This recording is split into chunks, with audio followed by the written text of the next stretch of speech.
Hi everyone, so today I'm going to work with the Falling Leaves collection that Spellbinders has just brought to their site. It's one of the new September releases.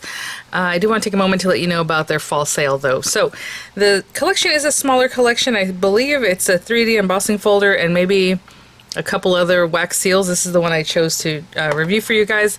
This is like a little acorn one that's super cute. But this one's called Pumpkin Trio. And then I have the Acorn Forest, I think that's what this one's called. 3D embossing folder. So these items were sent free of charge for my review, and of course all opinions are my own, and any links I have in the description box will be affiliate links, which means I'll make a small commission if you purchase items through those links. So thank you for using those if you would like. Today, I'm releasing this video because I need to let you know about the fall sale. It's not going to include these new guys, of course, the new releases, but it is their annual fall sale. Really great stuff, so I will have that linked in the description box. Then they just, you know how they do their sales with these quarterly ones, or sometimes they're a couple times a year. It's a really great sale, so I will again have the link just to pop over there on the US side and the UK side, and you can see everything that's in the sales section. I don't have a lot of things to show you right now about it because it hasn't, when I filmed this video, it hasn't gone off yet, so like I don't have examples to show you like, oh, the pricing, but it's a really good sale. So I just want to let you guys know about that. You can check it out there. I will say I'm super excited to try this one out. I want to do something different. I always just kind of run it through, and I'm hardly ever the person that's like mixed media or inking these things up, but I think we're going to try that today. So because I do have just these couple things, so like I said, it's a small collection. It's really focused on this 3D embossing folder. So I'm just going to grab some paper. It's very fall. It's super cute. Look at the little acorns and the beautiful leaves there. And again, 3D embossing folders are a little thicker than your standard embossing folder, so you definitely want to pay attention to whatever your manufacturer recommends for that kind of thing, for your machine type. I am going to use a universal system in the Spellbinders Platinum 6. It can also go in the Platinum machines, any machine that fits that, the Platinum machine, sorry. That'll fit it to the larger machine. So that's really this. I think the plate, the adapter, is basically all it is. I don't recall if it's plates A and B. I think it's just plate A. Yeah, so it's just A and the adapter plate of the 3D embossing folder. And I love that it's always just on here, so it's so easy to look at. I remember I still have it. I had a couple of them, but I sold one, a Big Shot. I never understood the sandwich thing, the way it flaps, and I don't know why. It just wasn't something I was going to look into, so I just never really used it. But anyway, moving on. I'm going to grab some paper, we'll do the wax seal, and then I'll try to find some kind of sentiment of some type. I know there are quite a few collections right now. We have, you know, dies, or I might even have some that I've already run through, that little sentiment, you know, I can pop on there. So we're just going to have some fun. Just have a quick idea in my mind. I'm basically going to grab some craft cardstock since it is very fall related, and then we'll do some inking. Maybe some not resist, but resist is also a fun thing we can do. We'll talk about that right now. Let me grab some paper and I'll be right back. Some craft cardstock. And you see I've been cutting into this one, but I think I have enough to make a nice A2 size topper. 5 3/8 by 4 1/8. So I'm just going to do an A2 size card, but these are larger, as you can see, these embossing folders, so they can definitely accommodate anything. It's 5 1/2 to 8 1/2. The folder itself is actually 5 3/4 by 8 3/4, but there is an edge that's missing pattern, you know, so the plastic is a little bit bigger than that sizing. And then I already have this cream colored cardstock that I've cut before into a card size. You know what, I don't know if I'll be able to use this one. Let me see, 4 1/4, because that little smuts that's on there might be covered by the I don't think it's gonna get covered right by this, because I'm just missing it. Alright, I'll grab another piece of paper. Either way, I'm going to make an A2 size card base that's 8 1/2 by 5 1/2, scored at 4 1/4. I'll be right back. That's what I get for, you know, doing a matte layer instead of just putting the layer just on top of the whole thing. 4 1/4 by 5 1/2. Alright, let's see here.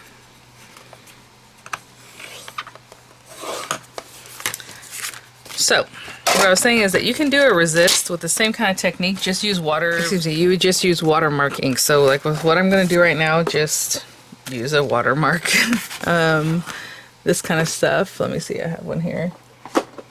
This stuff. And then you know, put your powder on it. After you do that, you run it through, put your powder on it, heat set it, and then you're going to have a resist so that the area that's flat, generally you run this through to the area that's flat, will be coated in this, and then your paper is exposed in the areas that are raised, right? Or do it the opposite way, however you want to do it. So what we're going to do right now is we're looking at our folder, and with Spellbinders, basically the raised image is over here and it's flat over here where it's recessed, like the image, because obviously this has to push into that area. We're going to ink up the flat areas. You can also ink up this area. It's just harder to do, and you're going to want to barely run your ink over it. And it's really possible, like pretty easy, that you're going to get in where it's flat and it's just not going to look as great. So it's easier to do this flat side, and then the color's going to recess into that side, of course. Let's see. Let me get everything ready. Let me get my adapter plate. And you can experiment with different types of inks. I think I'm going to just use this water-based dye ink. I'm going to use a green. Yeah, why not? I was going to say should I use brown, but that's okay. I'm going to use this green. It might repel because it's water-based, so it's very, it wants to repel right off of plastic. You want to use hybrid inks, you can try it out. I've tried hybrid inks in the past, and I feel like it just gives you a lighter image. Maybe some distressed like oxides or something like that. Pigment ink, I don't know, whatever is you want. But I'm just going to find a spot here. And I don't know, this is actually taking it really well. That's very interesting. So I'm not trying to push in too far because I want it to just be on the flat part of this. And I'm just going to find a spot where it looks like I colored everything. Oh, I can't tell. To be honest, I feel like I'm going to put more color just in case. Really get that on there. Actually, look at that. Even patting it makes it nice and dark. Okay, let's pat, pat, pat after I did all that. And I'm going to put this right in here and not move that very much. I'm going to just take my hand off. Okay, I'm just going to run this through my die cutting machine, which, like I said, I'm using the Platinum 6.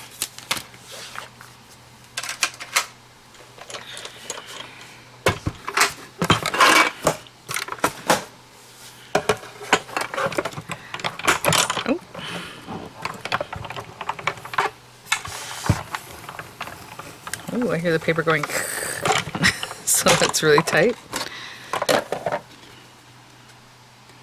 Oh, that's pretty. I did miss like a little area here, but honestly, I like the way it looks, very like antiqued. That's interesting. I think if I wanted to do it again, I could do it again, because look, it didn't hardly move.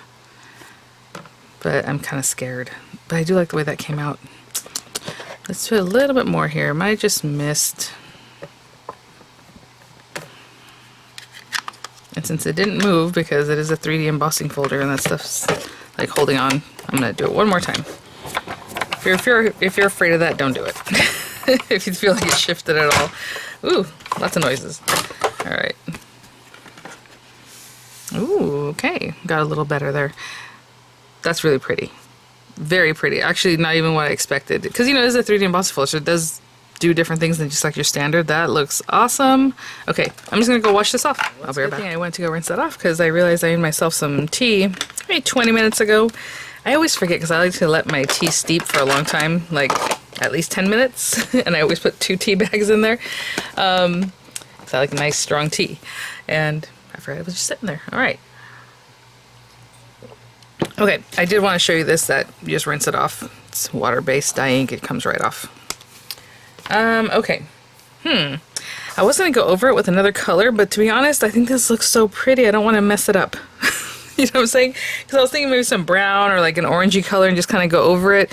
I mean, you can get a water brush maybe and do a little painting if you want to get more artsy with it, but that looks so pretty just like the way it is. Oh, man. Okay, but anyway, if you did want to go over it again, let's say we had another color. Let me pretend.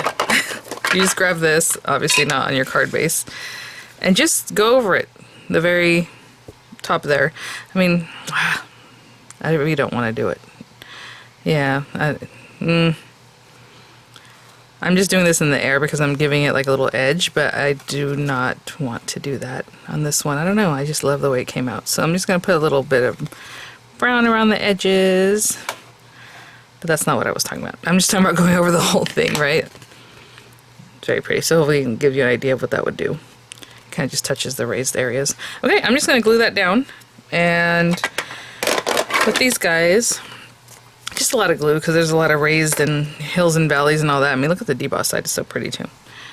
But we're just going to put quite a bit of glue all on the very edges because there's always parts that just kind of stick up. And then I just try to put as much as I can all over just to really help stick that down. This is so pretty. And this can be portrait, landscape. I mean, there's no real direction, I think, to this design. So you can do whatever you like. I'm going to hold on to that for just a moment and then we'll do our seal. I'm holding that down. I'm going to dig through this little box I always have with me that just has tons of foil, you know, that I had used, that we can use later, however, and then things that are already cut out. So I can see some already have a nice, like, sending you strength, that already has a nice color, always and forever. I'm just looking at the colors that are like brown, maybe goldish. You're in my thoughts. Okay, so I'll be right back. Thanks a million. And it has a nice brown color, so we'll do that. I'm going to use the wax seals from this month's Seal of the Month. Very pretty mix. It's the Autumn Mix. And then I recently picked these up at the Dollar Tree because I've been struggling with, you know, little tea lights that actually stay lit for a while or don't run out so quickly. So, okay, we have that. We have all this. We have this. I am using the sealed kit. It just has everything ready to go. They are selling these items a la carte if that's something you're interested in. They're on Spellbinders site. Let's get this guy going. Ah, it smells so good. I thought, you know what? This will work right now. We're using Toasted Hazelnut Latte for a fall card. There's that guy. This guy. And then let's get our wax seal going. And I'm sorry, I didn't really talk about it at the beginning. Like I said, I do get samples. You know, they were out of the package, all that kind of stuff. So this is how you would receive it if you were to pick these guys up. But the 3D embossing folder obviously was just kind of like on its own. But that will be well packaged for you. It's a beautiful oval seal. It's one of their new 3D wax types, 3D seals. It's a big boy. I will say it's about 1.25 inches and maybe 1 inch wide, so it's a little bit bigger than the others. And you know, I've been noticing that. So I think what I'll do is I'll start with maybe 6 pellets here, wax beads. I don't know if it needs that many, to be honest, but I'm gonna go with like the gold and the green ones. So I'll just do 3 of each, kind of put them together in a way that's already gonna let them melt together. They're already melting because I had put that on there. 6 is kind of a lot, guys, but I do want to get a good seal. So I'm gonna let that burn down and I'll be back. It's getting there. It's taking a little time because again I did add more than I normally do. I usually do 4 to 5 beads. But we want to let it really, really melt down. I'll be back. I'm always just picking at this. I just picked that and enveloped those last bits. You really want this to melt down though. So if you have any chunks that are even just a little bit cooler than the rest, you know, it might not give you the best impression. So even though that just melted down and it looks pretty good, I'm going to give it another 5 or 10 seconds. Okay, and that looks really, really pretty. And you can definitely give it a swirl while it's in there, like with something like this, or as you're pouring it out. And I do like to pour it in the shape, roughly, that I'm going to do. So it is an oval kind of seal. Get that all out there. And that was really nice and molten. If you start pouring it, you can see that it's really just kind of clumping together. You're going to be in trouble. So maybe you should just stop or put it back on. Collect the wax that you have there and put it back on your spoon and melt it down a little bit more. That looks really good. Love it. I'm gonna let that set up. If you want to wipe this away because you're done with that color, just wipe it out right now that it's molten with a paper towel and you're good to go for the next one. Okay, could I put that out? I will say, if you're gonna make more, obviously you just add more beads and keep going, but if you're gonna change out to a different color, or for the, you know, you're putting it away for another time, that's why I wipe it out, because maybe you're not gonna use the same color next time. Okay. Yeah, well, I guess I can just wait because it's still pretty hot. I'm not going to put that away. And this guy is probably set up. They set up really fast because the metal of this is like cold, you know. And they take maybe like 30 seconds. It did take, I would say, about 2 minutes to cook down 6 beads. So, it smells nice. I love that candle. Yeah, it's not even all that warm anymore. Look at that. So pretty. And so I'm just going to go over it with this marker I have. This is a bronze color. I already have enough gold on here. I mean, if you have green, black looks really awesome. So again, when you do this, you're not using the point of your pen, because then you can probably mark on something you don't want to, or an area you don't want to. Oh my gosh, look how much this looks like the card. I just wanted the green on there, but like gold being the same as a craft card, I never even thought about that. That's so pretty. Okay, so you're using the side of your marker to just brush over the raised portions, right? A little pumpkin. But again, if you want to do different colors, you can definitely do that. And I like to use metallic colors, but opaque colors will work too. Okay, I'll be back. I'm coloring this. I want to bring this closer to you guys, because it definitely has a 3D nature. Like, this top part is much more raised up than this portion where it kind of falls in. So I'm just kind of coloring more of the raised portions, or whatever I think looks right. But it definitely has 3D. Even this leaf, it's like turned, and it's higher up here, it's lower in the back. I mean, it's crazy how much detail's on here. Okay, guys, I'm all done with that. We have this guy, and I'm just going to pop this on here like that. So I am going to use Nouveau Deluxe adhesive, but Spellbinders also sells seals. They're like a round shape that'll help you. It's a double-sided, super sticky, double-sided seal, basically, that helps you stick those guys on. And I'm going to pop that like right there. And I'm totally eyeballing this. That looks straight. It looks straight to me, I don't know. This initially was from a Better Press plate that came out when the Better Press kind of first came out, and has a ton of sentiments all at once. So I will link that for you if it is available in the description box also. Okay, I'm going to hold that for just a minute. I'll be right back. Okay guys, and that is our card. Simple but so pretty, so much depth. It looks really cool. Oh my goodness. So I will say the other item that is in this collection is a press plate, and then a press plate with a stencil, which is really cool. It's like a little rain kind of scene with like umbrellas and things. So anyway, all right guys, thanks for watching. I'll have images come up. I'll have the links to the collection in the description box, along with the fall sale link, and I will see you all at the next one. Bye now.